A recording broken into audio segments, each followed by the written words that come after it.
Greetings, fellow heathens. It is I, Count Jackula.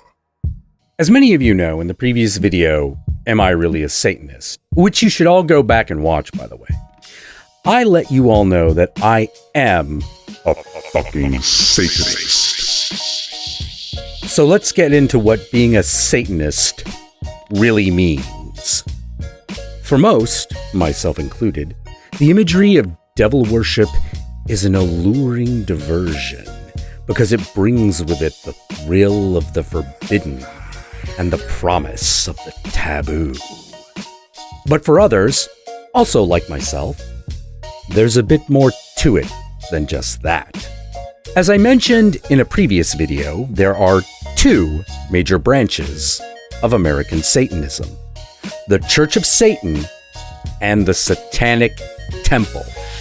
And while there is a large amount of common ground, each one has its own tenets and codes of behavior. There are probably other forms of Satanism in foreign countries, but I'm far less familiar with those. So if you're a fellow Satanist in a country other than America, let us know about your practices and beliefs and how they differ from what we're about to discuss. Maybe we can even get you on the Satanic Sunday stream, every Sunday starting at 9 p.m. Pacific Standard Time, right here on YouTube. Anyway, what we're going to do right now is walk through the tenets of the Church of Satan and the Satanic Temple, while I give you my personal thoughts and feelings on each.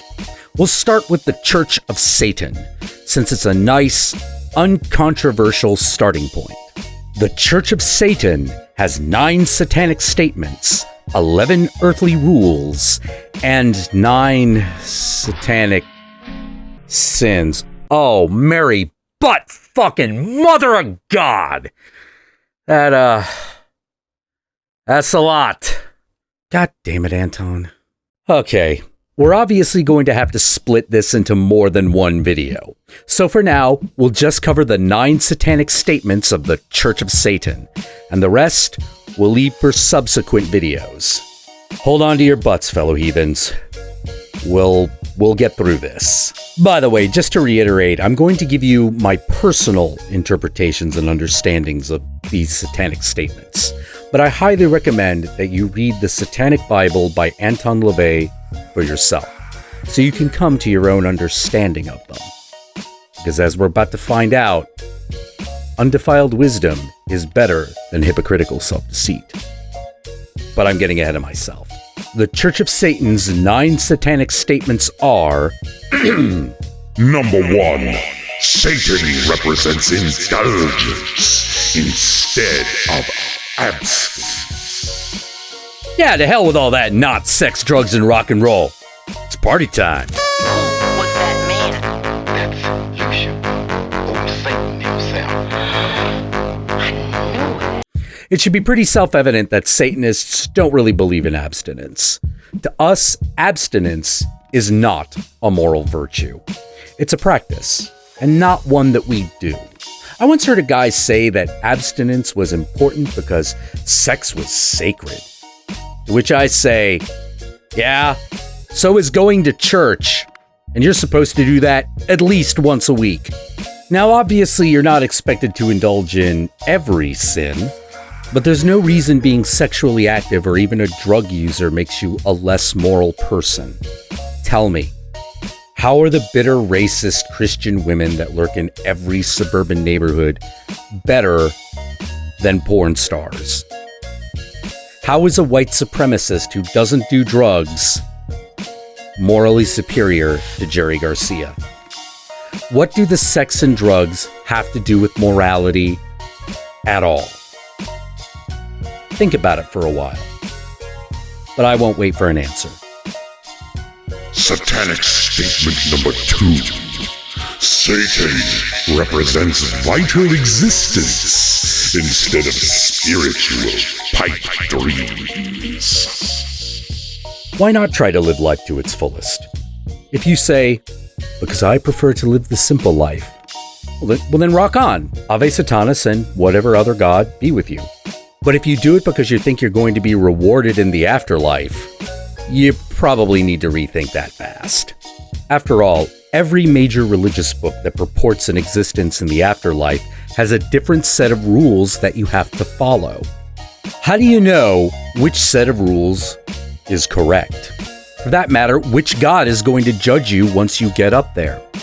How do you know that when you die, you won't meet Anubis and... Oh, okay, who's that? Mike Mitnick, eh? Oh, all right, let's see. Where's your mummified heart? Oh, don't look like you have one. Just like all the others these days, right? Not like we didn't give you a book describing this whole thing? Well, too bad. You aren't getting in without a mummified heart. Amit, here, girl. Remember, there's just as much proof of that as there is an everlasting hell or eternal heaven. Satanic Statement number 3. Satan represents undefiled wisdom instead of hypocritical self-deceit. Empty your mind. Realize how little you really understand your own thoughts. Let go of the idea that you really know things. Now, think of something you believe. Now, despite your terror, make an argument against it. Be as convincing as you can. Now, argue in defense of your original belief. Do you still believe it? Or are you suddenly terrified, angry, or sad? If so, you are the victim of hypocritical self-deceit. That belief isn't yours. It's one you've been given, and you only think that it's yours. Only the understanding that we discover for ourselves can be called undefiled. Real wisdom is gained through hardship. And most often, to get real wisdom, you have to go against the grain. You have to break away from the world that you know. How can you have wisdom if you've never really questioned yourself? Like, how is that even possible? When our beliefs are challenged, we have a tendency to self-deceive ourselves. And the problem with that is that it becomes a problem that is greater than us. Because in order to maintain the deceit, we have to deceive others. And then you've got a real problem. Better to challenge your own belief and see if you truly believe it than to subject others to the deceit you've played on yourself. Satanic Statement number 4. Satan represents kindness to those who deserve it, instead of love wasted on ingrates. You know that person in your life that never shows any appreciation for what you do? Drop them. Cut them out of your life ASAP, even if they're a family member. Now, you might be in a situation where you can't. So limit your interactions with them. If they press, set ground rules and enforce them. If you don't, you'll end up spending most of your time working on a relationship with a person you hate. And you'll hate yourself because of it. This is not conducive to a healthy state of mind. And doing it will make you a worse person. One people might pity, but not one people will like. In short, don't deal with people that don't appreciate you. Satanic Statement number 5. Satan represents vengeance instead of turning the other cheek. Right. Of all the satanic statements, this is the one I sit with and argue with myself the most.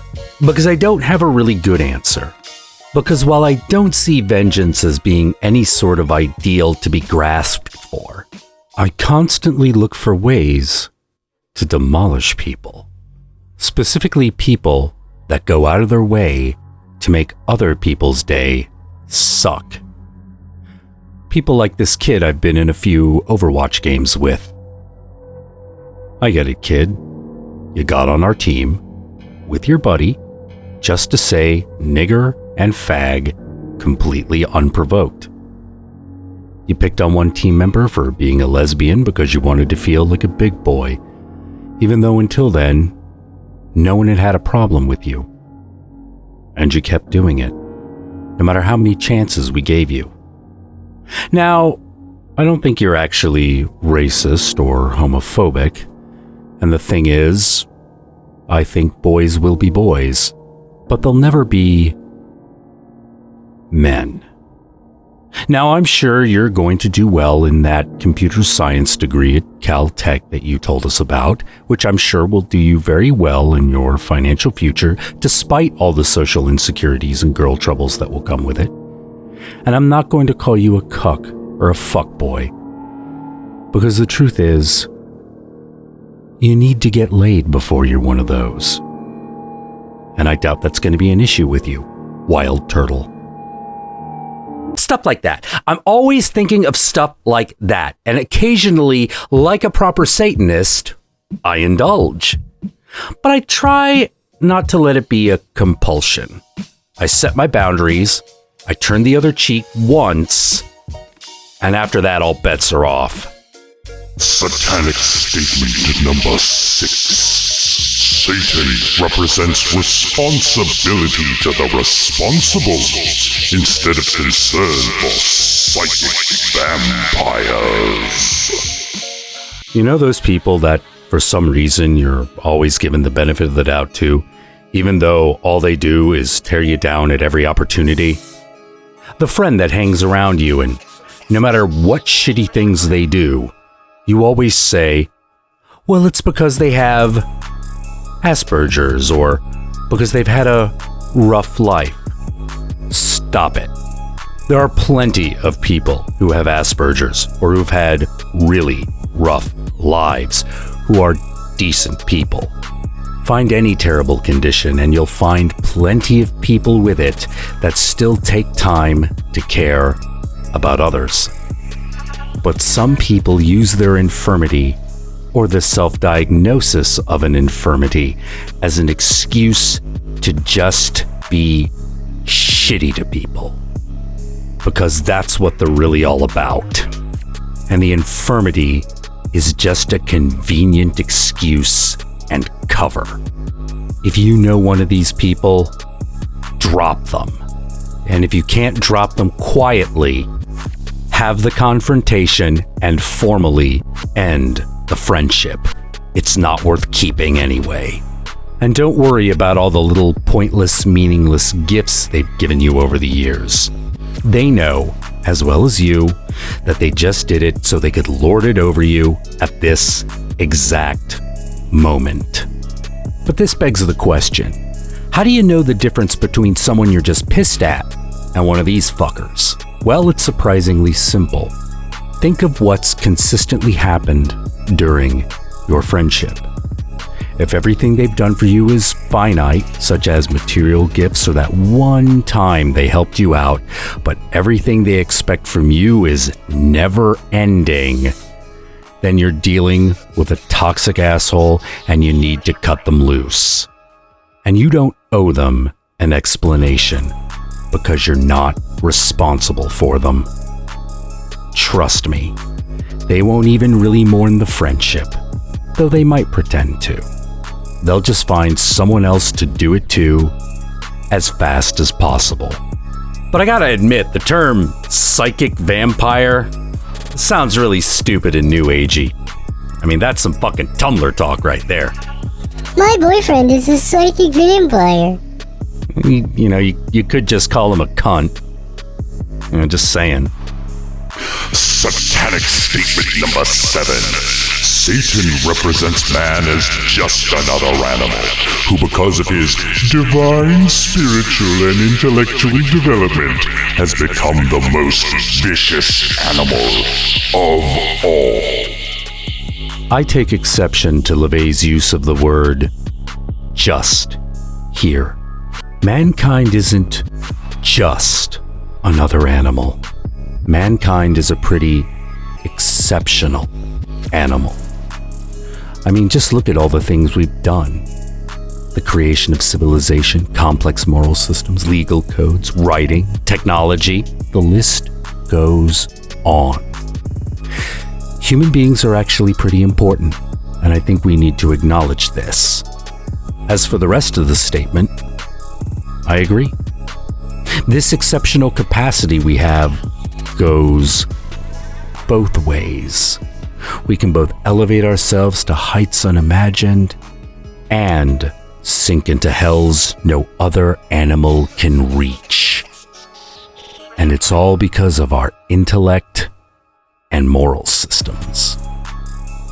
Something I've often said is, you don't get the best without the worst.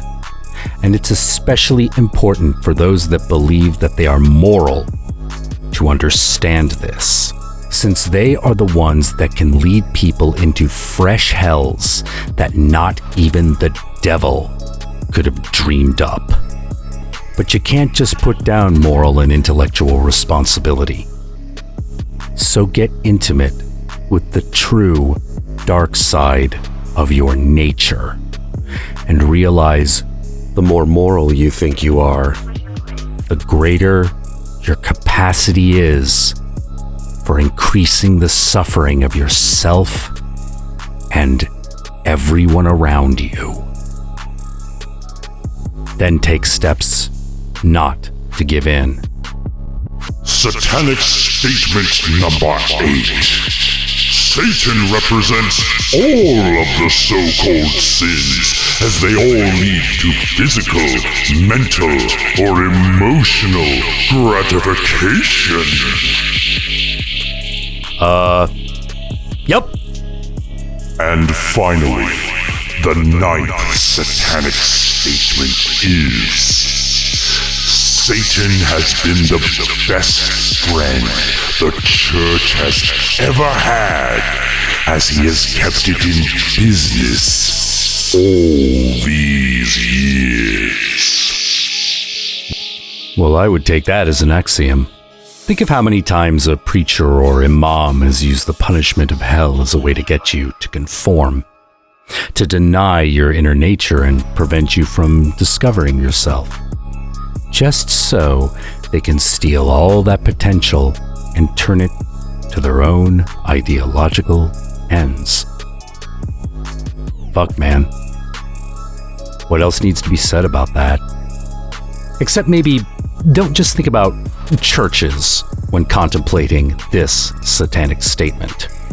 When looking at any ideology, you want to examine not only its positives, but its negatives. And trust me, they're there. So you want to look at whatever ideals they put in front of you, as well as what demons. Every virtue creates a sin. And yes, even Satanism has sins. Duh. But we'll get to that when we get into the satanic sins. Well, that concludes our little discussion on the 9 satanic statements of the Church of Satan. Next up will be the 11 earthly rules. So until then, fellow heathens, hit subscribe, smash that like button, and we'll see you either on Thursdays or Sundays right here on YouTube at 9 p.m. Pacific Standard Time on the streams. Ave Satanas, Hail Baphomet, and give praise to the Mother of Whores. Would the words Prince of Darkness mean anything to you?